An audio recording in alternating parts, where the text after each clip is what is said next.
What's up, everybody? Caleb here, and today I'm going to go through my Friday the 13th VHS collection here. We're just doing the Paramount releases, as you can see. Jason Goes to Hell and Jason X are not included in this collection here. I'm saving them for a different video. I plan on doing a Throwdown Tuesday video with those. I got a lot of ideas up here that I want to do, so I'm just saving those for those. So I figured today we'll just go through the Paramount releases, the actual Friday the 13th collection, and break them down here and check these out. If you all watched my video for the DVD collection, I did that one a while back.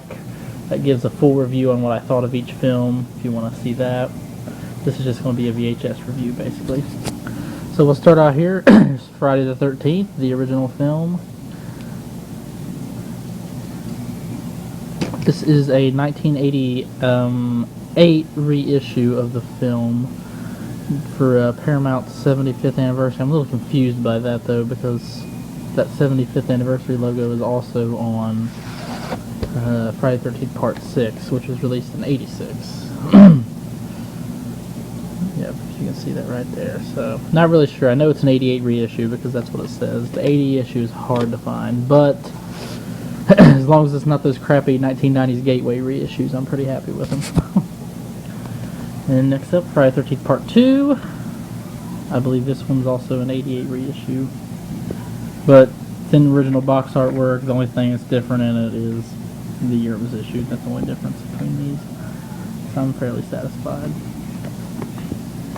Put that on the other way.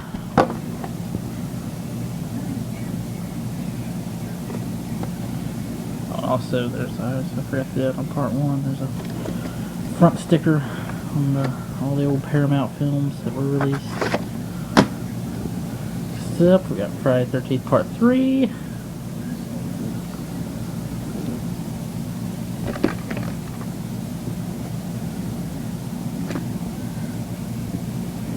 I remember growing up, my local video store only had Parts 1, 2, 6, and 8, and those were like the only ones I ever saw on the shelf, you know. And then I remember there was another video store down the street from the local one that had Part 7, and I remember seeing it there.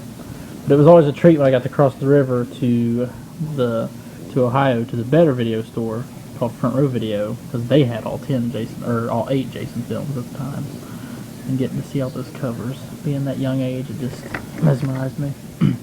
Here's Friday the 13th Final Chapter. Now, if you look at this case, of course, you know, the front's original and everything, but the case is Gateway. When I ordered this online, I'm not really sure, you know, it's the Gateway case, but the tape it came with was the original 1984 issue, so I was highly satisfied by that. So I don't know if it belonged to something and they just mixed the tapes up or whatever, but either way, I'm happy with that. Next up, Friday the 13th Part 5, A New Beginning.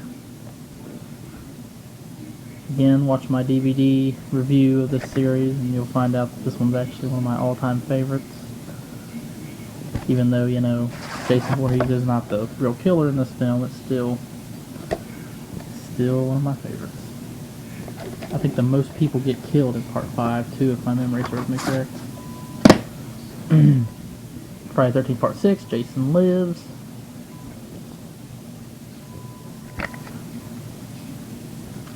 And again, there's that 75th anniversary logo, you know, and this came out in 1986, you know, I'm pretty sure. Yep.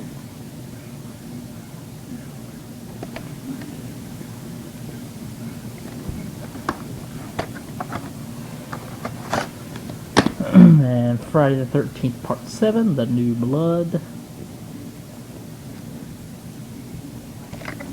Back. Again, saw this one for the first time at that other, we had 2 video stores growing up in my town. And like I said, the one we usually went to only had 1, 2, 6, and 8. And then when I went in there to the other one and saw this one on the shelf, the cover, I was just like, wow, there's another one, you know. By that point, I couldn't count Roman numerals, so I didn't really know how many Friday the 13th films there were.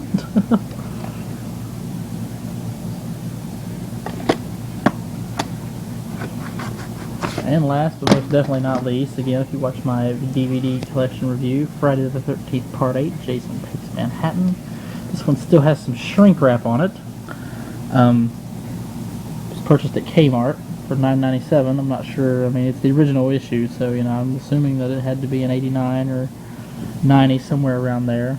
It's got a Paramount sticker on it. Great movie, great price. I can't really read what else it says because of the Kmart stickers over it, you know. But I don't like taking the shrink wrap off if I get them like this, you know. It's just very, very vintage to me. So if I want to access the video, I go from the top because the shrink wrap is still sealed on the bottom. So let's see if I can move over this thing out and hold my camera. Yep, there we go. Paramount changed their style on their VHS tapes with this one to the more common one we knew in the 90s. Alright, and that is the collection. Friday the 13th, the VHS, original release VHS collection. I'm happy to have all of them like this. Again, some of these are really hard to find because you usually end up finding the Gateway reissues that were made in the 90s, where it's same box artwork and everything, but the tape was dubbed in SLP mode or EP mode, however your VCR was set up. Picture quality was horrible and jumpy. The audio was terrible. You know, it wasn't SP long play like these are. And I remember I still have a couple actually. I have Part 2, Part 5, and Part 2 and Part 5 in a Gateway mode too, and I also used to own Part 6 and 8, and again, it's just not good quality. So if you're collecting the Friday 13th films, try to look for these, the original releases, if you want the VHS, because that's the way to go. Alright, thanks for watching, guys. I hope you liked this video. Keep watching, we got lots more to come. Like, subscribe, favorite, all that good junk, and keep watching. Thanks.